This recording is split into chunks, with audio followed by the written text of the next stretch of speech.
आज जहां एक और सड़कें बन रही हैं, रेलवे बन रहा है, हवाई पट्टियां बन रही हैं, वहीं बुलेट ट्रेन से लेकर वंदे भारत आपके समय एक नहीं थी, आज लगभग 100 वंदे भारत ट्रेन आज अलग अलग रूटों पर देश में चल रही।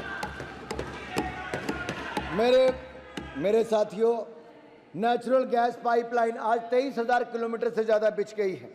12,000 किलोमीटर से ज़्यादा भारतमाला परियोजना में प्रोजेक्ट बन गए। आपके समय 12 किलोमीटर नेशनल हाईवे बनता था एक दिन में, आज हम 30 किलोमीटर नेशनल हाईवे एक दिन में बनाते हैं। आपके समय ग्रामीण सड़कें बनती थी 30 किलोमीटर एक दिन में, आज बनती है 91 किलोमीटर एक दिन में। क्या कंपैरिजन, क्या कंपैरिजन। अगर आपकी रफ्तार से देश आगे बढ़ता तो आज वहीं का वहीं खड़ा रहता। आपने 10 साल सरकार चलाई, 11वें नंबर पर ही खड़ी रही। भारत की अर्थव्यवस्था हमने 5वें नंबर पर पहुंचाने का काम किया। हमने कॉर्पोरेट टैक्स रेट को कम करके 15% किया। और यही नहीं माननीय अध्यक्ष जी, जब कोविड के टाइम पे लोगों को पैसा चाहिए था अपना व्यापार करने के लिए, तो इनकम टैक्स का रिफंड रिकॉर्ड समय के अंदर जनता को वापस करने का निर्णय प्रधानमंत्री नरेंद्र मोदी जी ने करवाया। आज रिकॉर्ड समय के आपके समय 1.5 साल रिफंड नहीं आता था, आज रिकॉर्ड समय के अंदर आता है। और यही नहीं, हमने बैंकों से लगभग 4 लाख करोड़ रुपया emergency credit line guarantee scheme के माध्यम से दिया और 20% additional working capital, 20% additional working capital महाराज जी आप जैसी कई कंपनियों को दिया है, तो भारत सरकार ने बगैर किसी गारंटी के दिया, जो किसी सरकार ने नहीं दिया था। और यही नहीं, पीएलआई स्कीम की मैं बात करूं तो पीएलआई स्कीम में 8 लाख करोड़ रुपए के लगभग 8 लाख करोड़ के इंक्रीमेंटल सेल्स देखने को मिलती है। और यही नहीं, हमारी सरकार में विकास तो हुआ, विकास भी विरासत भी, ये हमारी सरकार की पहचान है। एक मिनट माननीय सदस्यगण, आप बैठे बैठे कमेंट्स नहीं कह रहे और सीनियर लीडर महाराज जी की तो आदत पड़ गई बैठे बैठे कमेंट्स करने की। राष्ट्रपति का अभिभाषण हो तो कमेंट्स करे, तो कमेंट नो, गलत, नो।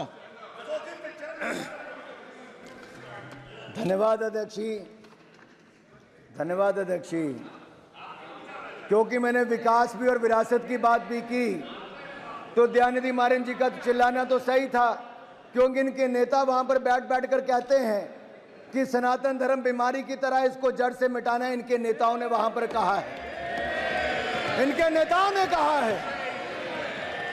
शर्म आनी चाहिए, माफी मांगनी चाहिए देश से इनको।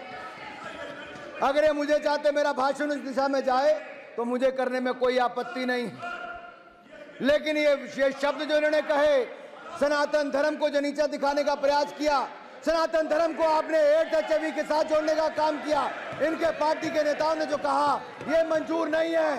अरे मुगल आए आकर चले गए, अंग्रेज आए आकर चले गए, सनातन था, सनातन है और सनातन रहेगा।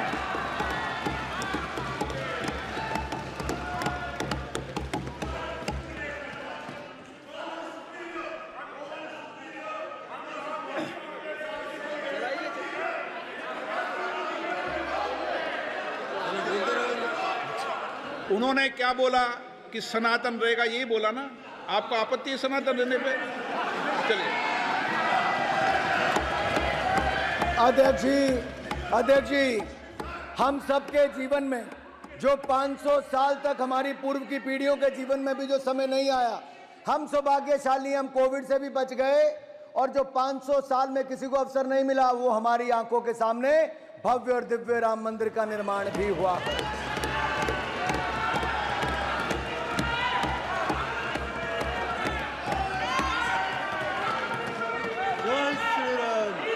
अध्यक्ष जी, मुझे इसी बात की पीड़ा है, ये सनातन धर्म को कुचलने की बात करते हैं, जड़ से मिटाने की बात करते हैं। और राम मंदिर के प्रसारण पर रोक भी किसी सरकार ने लगाई, तो किस सरकार ने लगाई? क्यों लगाई है? क्यों लगाई थी रोक को? सुप्रीम कोर्ट से निर्णय लेना पड़ा हमें। क्यों राम का विरोध करते हैं? अरे कुछ वैसे बैठे जिन्होंने राम भक्तों पर गोलियां चलाई, कुछ वो हैं जिन्होंने राम मंदिर को टेंट में रखा, कुछ वो हैं जिन्होंने राम मंदिर के प्रसारण पर रोक लगाई। माननीय सभापति जी, और जब मैं बात करता हूं विकास भी विरासत की भी,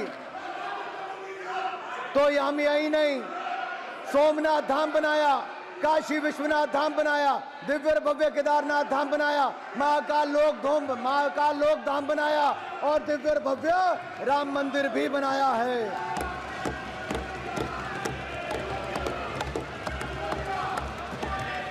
हमने बौद्ध सर्किट भी बनाया, करतारपुर कॉरिडोर, करतारपुर दा लांगा भी खुलवाया, जो कोई नहीं करवा पाया। पंडित नेहरू की गलती थी, जिन्होंने आजादी के समय, पार्टीशन के समय करतारपुर का हमारा गुरुद्वारा भी उस तरफ छोड़ दिया।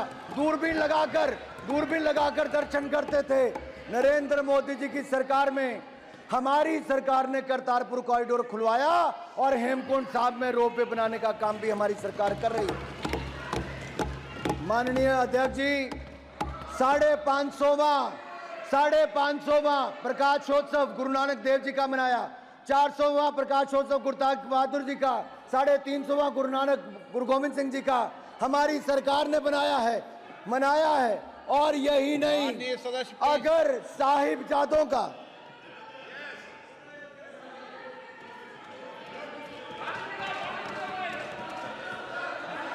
अगर साहिबजादों की शहादत पर भी अगर पूरे देश ने वीर बाल दिवस के रूप में मनाया, तो ये भी प्रधानमंत्री नरेंद्र मोदी जी की सोच। अरे आपके समय तो ब्लू स्टार ऑपरेशन हुआ था, हरमंदिर साहब में क्या क्या हुआ, और 84 के दंगे देश भूला नहीं है। सिखों का कत्लेआम ये कांग्रेस की सरकार के समय ही हुआ था।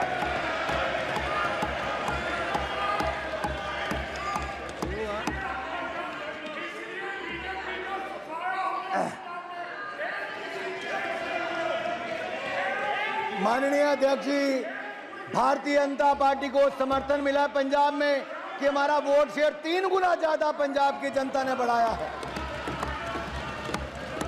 लेकिन मैं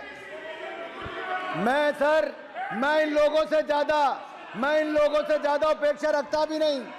अरे इन्होंने इस चुनाव में भय भ्रम की राजनीति की, और इन्होंने यहां तक कि वो लोग जो प्रधानमंत्री जी के बारे में कहते थे बोटी नोच लेंगे, आपने उनको भी टिकट देकर सांसद बनाने का काम किया।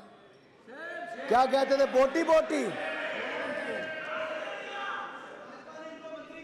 मैं पूछता हूं साहब, क्या कहा? अरे किसको टिकट दिया? टुकड़े की सोच वाले टुकड़े गैंग वालों को कांग्रेस में शामिल किया और उनको फिर टिकट देने का काम भी किया।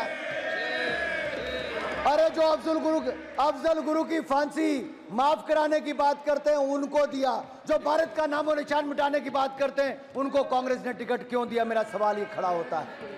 मैं सवाल पूछता हूं सभा पटल से, ऐसी कौन सी मजबूरी थी कि राहुल गांधी जी को प्रतिबंधित